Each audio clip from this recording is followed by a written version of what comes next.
Ahibati fillah, kita akan membahas tentang masalah rizki. Karena yang kita lihat, kesibukan yang terjadi, yang membuat jalanan jadi jam, jadi macet, jadi padat, itu mereka cari rizki. Yang membuat mereka bangun di pagi hari, mandi, meninggalkan keluarganya, berpenat-penat, pulang petang. Sebagian ada yang berhari-hari tak kunjung pulang ke rumahnya. Kenapa? Mereka mencari rizki. Sebagian ada yang mencari rizki dengan jalan yang salah. Entah Anda tidak tahu di Malaysia, tapi di Indonesia itu banyak tempat-tempat yang dikenal dengan tempat pesugihan. Mereka cari kekayaan di gunung, mereka berangkat ke pantai, mereka berhari-hari meninggalkan keluarga, bersemedi, bertapa. Muslim berhari-hari ke sana mencari kekayaan, mencari rizki. Kemana Allah Jalla Jalaluhu? Bukankah Allah yang mengatakan innallaha huwar razzaq dzul quwwatil matin? Sesungguhnya Allah lah yang memberikan rizki. Dialah yang maha kuat. Tapi kenapa engkau mencari rizki tidak kepada Allah? Bukan datang ke rumah Allah, tapi datang ke gunung. Padahal gunung itu Allah yang menciptakan. Apa sih yang menyebabkan orang terlalu bingung memikirkan rizki? Sebagian ada yang takut punya anak banyak, karena dia berpikir susah cari rizki, tidak mudah lagi. Ada orang tua yang berpikir sekarang anak dua itu biaya yang dikeluarkan. Siapa yang punya anak dua? Nah, ada yang punya anak dua? Berapa sebulan buat anak dua? Kira-kira 600-700 ringgit. Kalau nanti mereka kuliah, degree, kira-kira berapa biayanya? Banyak. Kalau anaknya 10, pening jadinya orang. Padahal Allah Jalla Jalaluhu mengatakan nahnu narzuquhum wa iyyakum. Kami, kata Allah, yang kasih rizki. Yang bagi rizki itu kami, bukan kamu. Supaya orang tua tak pening ketika anak itu lahir. Supaya orang tua tak pening ketika lihat perut istrinya semakin buncit. Ya Allah, ntar berapa biaya lahiran? Ini anak ke-7. Ini yang 6 udah tiap hari jadi beban buat dia. Tapi tatkala dia tahu innallaha huwar razzaq dzul quwwatil matin, hidupnya akan tenang, jamaah. Tatkala dia tidur di malam hari, dia tahu anak yang berada di perut istrinya itu Allah yang kasih rezeki. Dan terbukti, jamaah, terbukti. Allah mengatakan wa ma min dabbatin fil ardi illa 'alallahi rizquha. Tidak ada satupun yang melata di muka bumi ini melainkan Allah yang bagi rezeki buat dia. Ada seorang alim ulama melihat ada burung yang selalu mampir ke satu pohon bawa makanan. Dia taruh makanan, burung itu terbang. Orang ini penasaran, ada apa sih di pohon tersebut? Dia naik ke pohon tersebut, ingin tahu. Ternyata di situ ada ular yang buta, yang burung itu Allah kirim untuk kasih makan buat dia. Lalu kita masih kebingungan dengan rizki kita, jamaah. Ketahuilah, pembagian rizki itu bukan karena kepintaran, bukan. Pembagian rizki itu bukan karena ijazah. Apa ijazah, jamaah? Ijazah sama. Jadi kalau PhD rizkinya lebih besar. Nggak ada. Ada yang tidak pernah punya gelar. Dia hanya lulus SD. Apa SD, jemaah? Sekolah rendah. Di sini nggak ada sekolah dasar, sekolah rendah. Masya Allah. Jadi SR jamaah, sekolah rendah. Dulu di Indonesia namanya sekolah rakyat. Jadi ada yang tidak pernah berkuliah, nggak pernah sama sekali, tapi rizkinya banyak. Agar kita sadar rizki itu bukan tergantung kepintaran, tapi rizki itu Allah yang bagi. Dan pembagian rizki di muka bumi ini bukan karena amalan.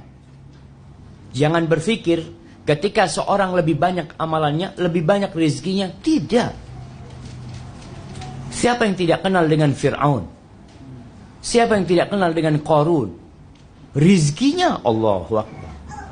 Bahkan orang-orang apabila mereka memandang harta kekayaan Qarun, hati mereka tergoda. Mereka ingin memiliki apa yang dimiliki Qarun. Tapi tatkala bumi ini merekah dan menelan Qarun, mereka mengatakan, aduh sudah tidak lagi. Kemudian jamaah perlu diingat, kekayaan yang Allah bagikan bukan pertanda cinta Allah kepada hambanya. Jangan berpikir kalau antum ganti kereta, keretanya baru lagi, tambah kereta, ada yang punya 40 kereta mungkin, dia berpikir Allah cinta. Enggak. Itu bukan tanda cinta Allah. Orang-orang musyrikin dahulu berpikir ketika rizkinya diluaskan, ketika rumahnya diperbesar, ketika hidupnya nyaman, mereka berpikir Allah memuliakan dia. Di surat Al-Fajr Allah mengatakan, fa'ammal insanu idza mabtalahu rabbuhu fa'akramahu wa na'amahu fayaqul rabbi akraman wa amma idza mabtalahu faqadara alaihi rizqahu fayaqulu rabbi ahanan. Adapun manusia, kalau dia diluaskan rizkinya, diberi jabatan, dihormatin oleh manusia, dia berpikir Allah, Rabbku memuliakan aku. Adapun ketika dia tidak punya jabatan, ketika rizkinya disempitkan, tatkala dia hidup penuh dengan berhajat, dengan keperluan yang tidak terpenuhi, dia berpikir Rabbi ahanan, Allah menghinakan aku. Kalla, kata Allah. Gak seperti itu, coba. Kita bisa melihat, kalau Allah mau menghancurkan, Allah tuh gak perlu sama kita. Apa yang terjadi di Lombok sekarang? Allah gerakkan bumi ini, ribuan, puluhan ribu rumah hancur. Dan Allah gak peduli, jamaah. Karena Allah menciptakan dunia ini memang untuk menguji kita. Sehingga pembagian rizki bukan karena amalan, tapi pembagian rizki itu dikarenakan cobaan yang Allah berikan. Sebagian orang berpikir kalau dia sedang sulit, dia terkena musibah, keretanya tertabrak, anaknya sakit, dia mengatakan Allah beri aku cobaan. Ketika rizkinya luas, duitnya banyak, dia tidak pernah mengatakan Allah beri aku cobaan. Padahal itu sama-sama cobaan dari Allah Jalla Jalaluhu. Dan sebagian manusia sukses ketika dikasih cobaan, kesulitan rizki. Kita lihat terkadang sebagian manusia ketika dia punya hutang, kemana dia pergi? Ke masjid. Ada di saf pertama, Masya Allah. Ketika musibahnya sudah diangkat, saf kedua. Ketika rizkinya tambah luas, masbuk, dia di belakang. Berarti dia tidak lulus ketika dicoba dengan kenikmatan, dan dia sukses ketika dicoba dengan musibah. Maka ingat, kita akan berbicara tentang bagaimana mencari rizki. Apa sih rizki, jemaah? Siapa yang mau jawab? Ini tidak ada hadiah Abu Talha buat yang bisa jawab. Nah, rizki itu apa sih? Ana izin minum juga.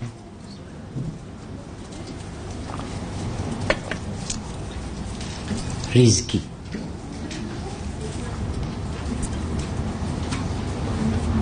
Jemaah, kita sering berbicara rizki. Tapi apa sih rizki itu? Rizki itu sesuatu yang bermanfaat. Itu rizki. Yang kita bisa ambil faedahnya, itu rizki kita. Yang tersisa, baki itu belum tentu rizki kita. Orang punya duit 1 juta ringgit. Apakah itu rizki dia? Belum tentu. Bisa jadi rizki dia hanya 10.000 ringgit.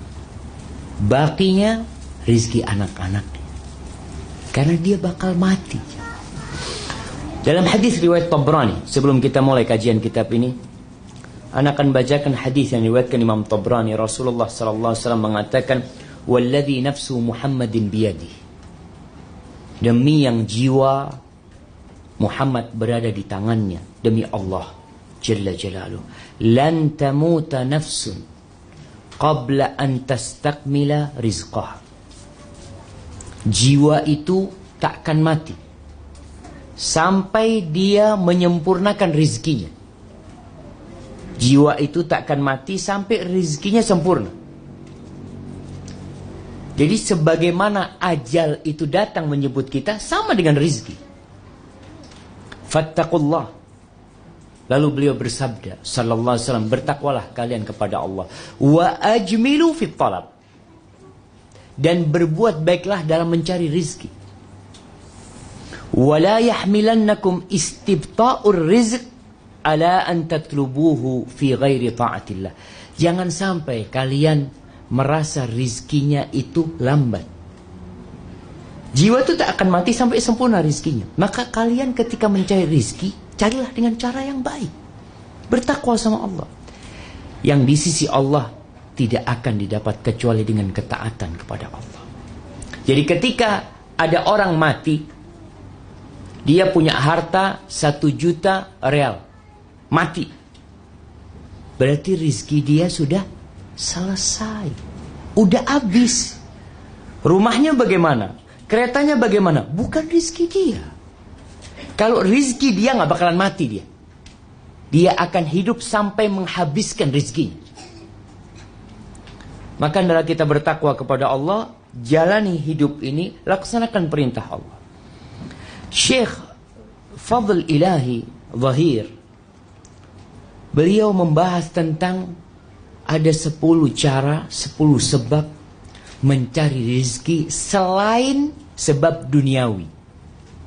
Yang jelas sebab duniawi ya kita bekerja, kita buka usaha, kita mendaftarkan diri untuk jadi pegawai. Itu cari rezeki. Allah perintahkan kita untuk berjalan di muka bumi ini. Allazi ja'ala lakumul arda dhalulan famshu fi manakibiha wa kulu min rizqi. Kalian jalanlah kemana-mana, cari rezeki, makan dari rezeki yang Allah berikan. Selesai salat Jumat, apa kata Allah? Fa idza qudiyatis shalah fantashiru fil ard wabtaghu min fadlillah wadhkurullaha katsiran la'allakum tuflihun. Jadi kalau kalian selesai salat Jumat, jangan hanya duduk di masjid. Jangan berpikir terus, rezeki akan datang, bertebaran di muka bumi. Cari karunia Allah Jalla Jalaluh dan ingat selalu sama Allah. Di muqaddimah kitab ini, Syekh menyebutkan adanya sebagian umat Islam yang berfikiran kalau dia melaksanakan ajaran Islam yang benar, rizkinya akan sempit, akan susah hidupnya, sehingga mereka berpikir untuk bermudah-mudahan dalam melaksanakan perintah Allah. Contoh yang kita lihat sekarang, riba. Riba. Sebagian orang berpikir, kalau antum tidak pinjam uang riba, bank, antum tidak akan sukses. Dari mana kita dapat modal usaha? Mau tidak mau harus lewat bank. Itu yang banyak kita lihat. Di Indonesia pun subhanallah ramai sekali riba. Karena ada pikiran atau ada pendapat di mereka, kalau tidak pakai riba tidak akan sukses. Apakah seperti ini di Malaysia? Kebanyakan usaha-usaha semua pakai riba. Padahal Allah murka dengan riba. Islam datang memberikan kemudahan. Islam datang sebagai rahmatan lil alamin. Semua syariat Islam itu untuk maslahat umatnya. Kalaupun sebagian orang merasa berat Ustaz melaksanakan syariat Allah, terlalu banyak aturan, betul. Tapi aturan itu dibikin untuk maslahat kita. Dan terbukti cepat atau lambat dunia akan menyaksikan kalau dunia ini tidak akan aman kecuali dengan aturan-aturan yang Allah turunkan kepada Nabi kita Muhammad sallallahu alaihi wasallam.